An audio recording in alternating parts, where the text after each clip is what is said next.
The sun had already climbed high over Silver Mesa, painting the wooden stalls and tin roofs in a hard, honest light that left nothing to hide. The market hummed with life, merchants calling prices, children darting between legs, horses stamped and swished, the smell of frying fat and roasted corn riding the wind. Eli Harper tied his horse to the trough and stepped down, boots thudding on the packed earth, a pocket of silver coins jangling faintly against his belt.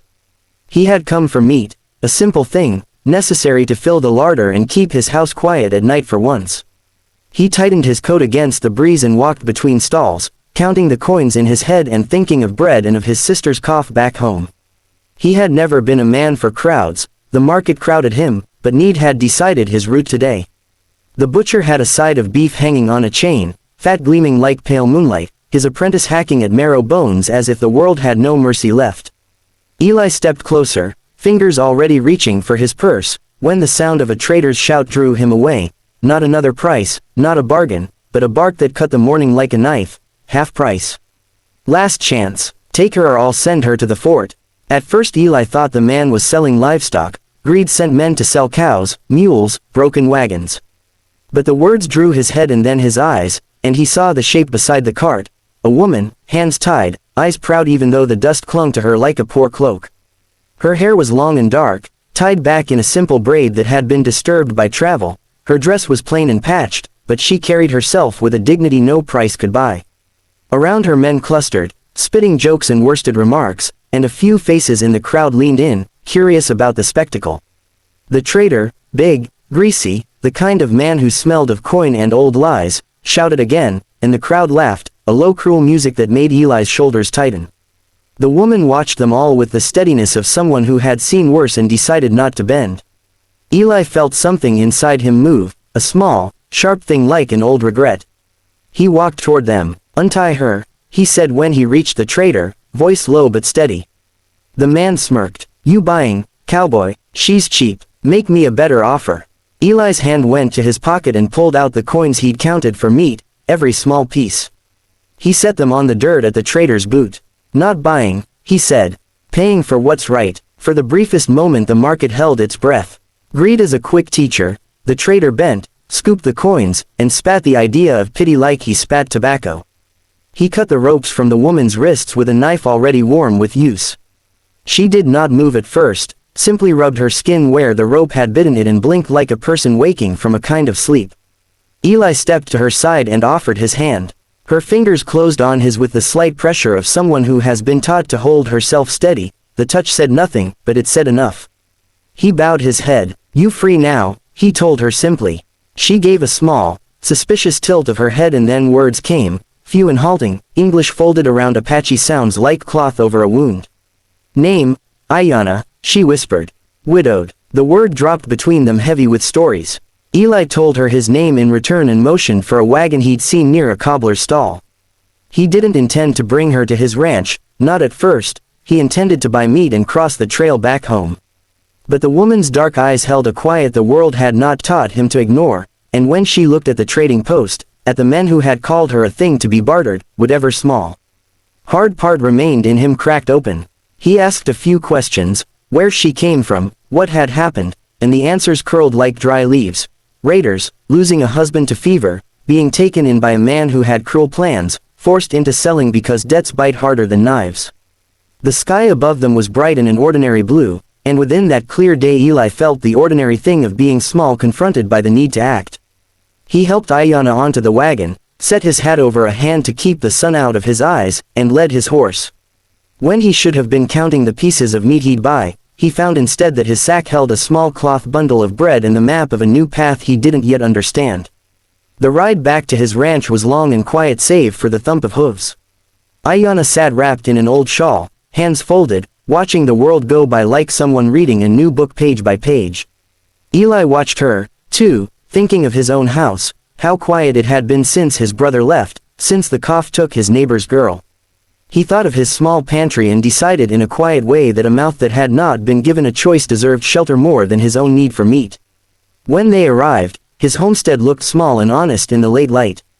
The house, a single-story cottage of pale wood, held the smell of warm flour and a curtain that never quite erased the afternoon breeze. Eli's sister came out, Maria, and her face softened when she saw the stranger. "Who is she?" she asked. Ayanna rose, the sun catching the line of her cheekbones, and bowed with a dignity that didn't need words. "Ayanna," she said, they would sell me." Maria's hands flew to her apron, eyes widening with the kind of anger a woman knows when a man thinks he owns another. She moved without asking, leading Ayanna inside, setting water to boil like a prayer. The children in the yard peered from behind fences, curiosity sharper than fear. Ayanna's steps were careful at first, then quickened as the warmth of a hearth found its way into the cold of her bones. Eli watched from the porch, the sun behind him like an old coin. That night, by lamplight, they ate bread and beans beside a small table crowded with second chances. Ayanna's hands, when she began to speak, were slow at first, then sure as she told them in broken English about the wandering wagon where the trader had taken her from a camp 3 dusty valleys away. Her story carried weight, the kind that cannot be skipped or sewn over, a grief that had holes, but also a stubbornness that would not be sold. She had been a baker's apprentice once, her fingers skilled in shaping dough into small moons. Eli listened, thinking that fate had a way of putting an oven near a man who needed bread. He told her of the land he tended, the well that barely held water, the corral that had once held 100 head but now only a handful. He told her of the little girl next door who had no mother, of nights when the house felt too big and empty. Ayanna's eyes softened.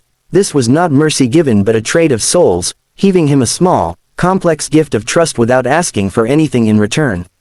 The next morning the market's memory pressed on Eli like a weight that had to be shed. The other traders saw Ayanna through the window and smirked, but no one had the courage to approach after the trader's money had been tossed on the dirt. Eli set her to work gently. There were small things to do: sweep the porch, feed hens, mend a torn shirt. She worked with the patience of someone making things right again, hands sure where they had been unsure before. Within a week she had coaxed a new rhythm from the kitchen. The smell of yeast turned the cottage brighter than the lamplight ever could. Her bread became something the neighbors spoke of in undertones, marveling how a woman with a story of chains could turn flour into comfort.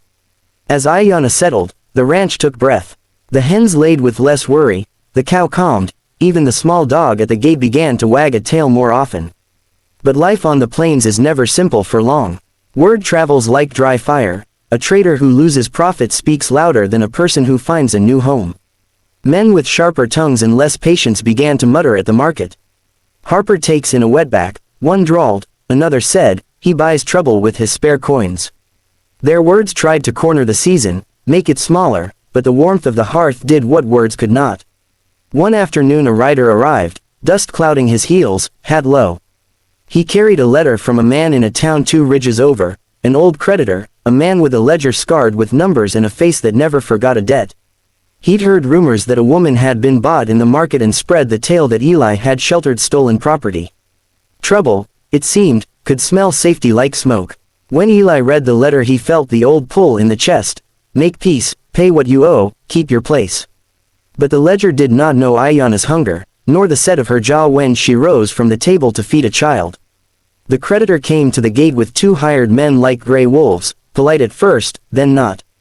He accused Eli of harboring a person stolen from lawful sale. He threatened fines in the law's long reach.